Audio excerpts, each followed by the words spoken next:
Hello, scientific audience. I hope you all are doing fine. So today in this video lecture, I'm going to discuss about the behavior of the convex lens in three different cases. So this is the convex lens whose refractive index is 1.5, and this is, let's say, case 1, and this side of the convex lens is surrounded by medium air, and also on this side of the convex lens we have medium as air. All right, so if you want to learn about how to draw the lenses and how to draw the center of curvatures and a perfect convex lens, please click on the link given below in the description section to understand it in a better way. So I would suggest all my viewers to please click on that video and understand how to draw the lenses, and then again switch back to this video. All right, so this is a convex lens. Now, if you look at this surface, this is surface number 1. Please note that the light rays will always come from the left hand side of the lens.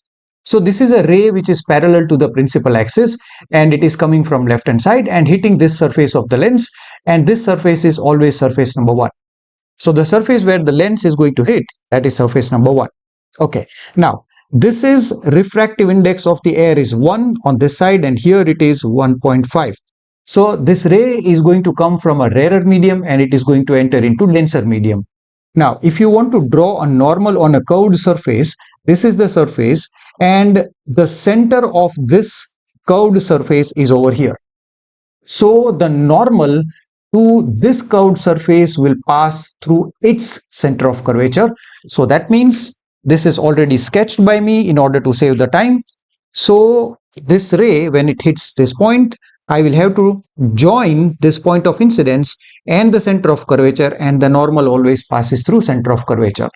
Now, what is going to happen? Since this ray is going to come from rarer into a denser medium, it will bend towards normal. So this ray will go like this. Okay, this ray was expected to go in a straight line, but instead of going this, it will bend towards this normal. All right, so now again, this is the incident ray for this surface. Now this is surface number 2.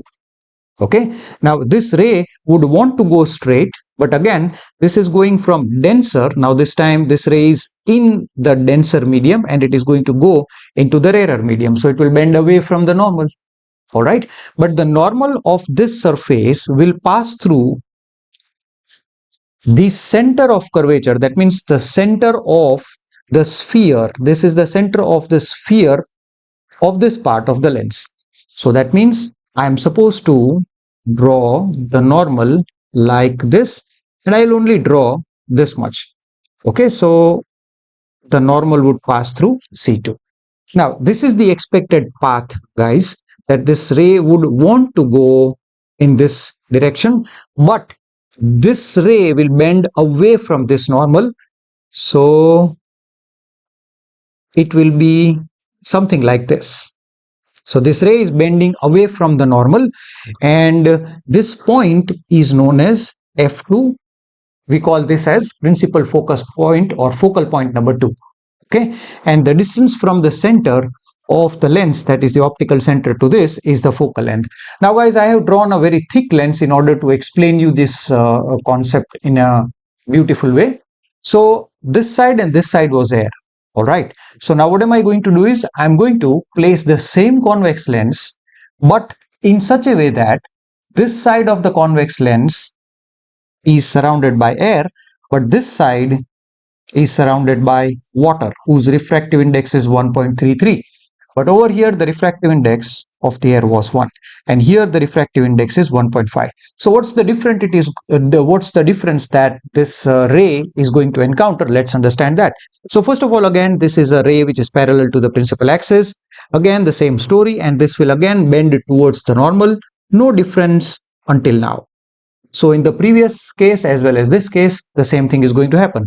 Again, over here, this is surface number 2. The ray would like to go in this expected straight line path, but due to the change in the medium, and this is the normal passes through the center of curvature and the point of incidence. So this is the normal.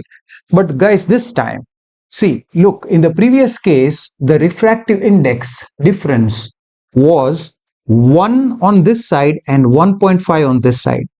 Whereas over here, the difference in the refractive index becomes less, 1.5 and 1.33. So larger the difference here, larger the difference, larger would be the deviation. So this is, you may call this as angle of deviation. But here, since the difference is going to be less here, so the angle of deviation is going to be less, right? So comparatively, this ray is definitely going to bend, but it is going to bend away from the normal. But this time, this angle of deviation is less compared to that of the previous case. So in that case, in this case, what is going to happen? The ray is going to fall more farther away from the optical center. So now the focus F2 is obtained more on this side comparatively to this diagram. So over here we observe a shorter focal length. Here we observe a little bit of longer focal length.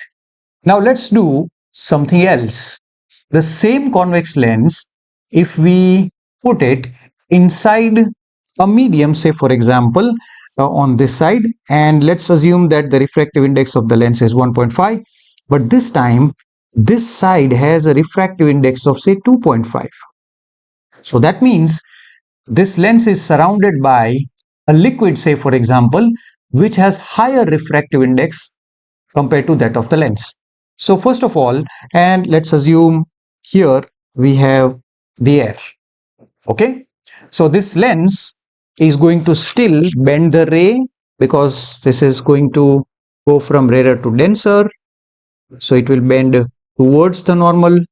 All right, but this time this ray is going to bend away from the normal. Okay, how come? Let's see. This is the new normal. This is the expected path. Okay, but this time this is the rarer medium, this is the denser medium, so rarer to denser. This ray would want to go towards this normal, so which means the ray would go up, right? So instead this parallel ray will keep on going up. So this is something like a diverging action.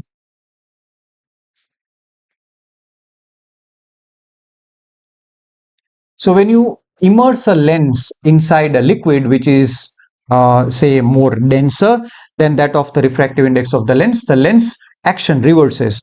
Okay, now what happens if this side is also the same medium, say for example 2.5, the refractive index over here is 2.5. So instead this ray would bend away from the normal. So this ray which you are seeing here, instead of going straight, this ray would not bend towards the normal, it will bend away from the normal. So it would go, the ray would go up. Now again from here I should draw a new normal like this. Instead of going straight, this ray would bend away from the normal because this is rarer medium and this is denser. Sorry, this ray would bend towards normal. So if I elongate this like this one, so this is the ray and this is the normal, so it would bend towards normal due to the higher density of the liquid on this side. So you can clearly see that this is a diverging action, right? So if you extend this backwards, you will get F2 on this side. So this is the behavior of the lens. So a lens, convex lens, when it is kept in the air, definitely it will possess its original focal length. When immersed inside a liquid whose refractive index is less than that of the refractive index of the lens, but greater than the refractive index of the air, in that case the focal length increases. But if you immerse a lens in such a liquid whose refractive index is more than that of the refractive index of the lens, in that case the lens action reverses. The convex lens behaves as a diverging lens. In continuation to what we have studied, here we have a concave lens which is being surrounded by a liquid whose refractive index is 2.5, which is more than that of the refractive index of the material of the lens, which is 1.5. So in this case, the lens will show an opposite action. That means this is a diverging lens, it will show converging action. So this is a ray which is parallel to the principal axis. Now when it hits this surface, this is surface number 1 and its center of curvature is over here. So the normal would pass through center of curvature C1 and this point, that is the point of incidence. So this is my normal and this ray is expected to go in this path. But now what's going to happen? The refractive index of this lens is less, so the ray is traveling from denser into the rarer medium. So this ray would bend away from this normal. So this ray is expected to go somewhere like this. And then it would want to go in a straight line path, but it will not go because of the fact that again the difference in the refractive index will cause the refraction effects. So this is surface number 2 and this is the point of incidence, and then the normal would pass through this center of curvature. So this is our normal like this, and if I extend I will get C2. Now this is the ray and this ray would bend towards normal because the refractive index is 1.5. Here the refractive index is 2.5. So this ray is going from rarer into the denser medium. So this ray will bend towards this normal. So it will bend in and the ray would pass from this point and somewhere over here it is going to meet. Correct? So if you look carefully, this is a converging action and this will be referred as the focal point F2 for this lens in this liquid. So I hope you have understood the concept well, and I would like to just conclude that if the lenses are in air, they will show their original behavior. If they are being put into a liquid whose refractive index is slightly larger than air but less than that of the refractive index of the material, then the focal length in both the cases would increase. And finally, when the lens is immersed in a liquid whose refractive index is more than that of the refractive index of the material, then the lens action would be reversed. That means the convex will behave like a concave and concave will behave like a convex. So if you have any doubts, please do comment in the comment section. Thank you very much for watching the video.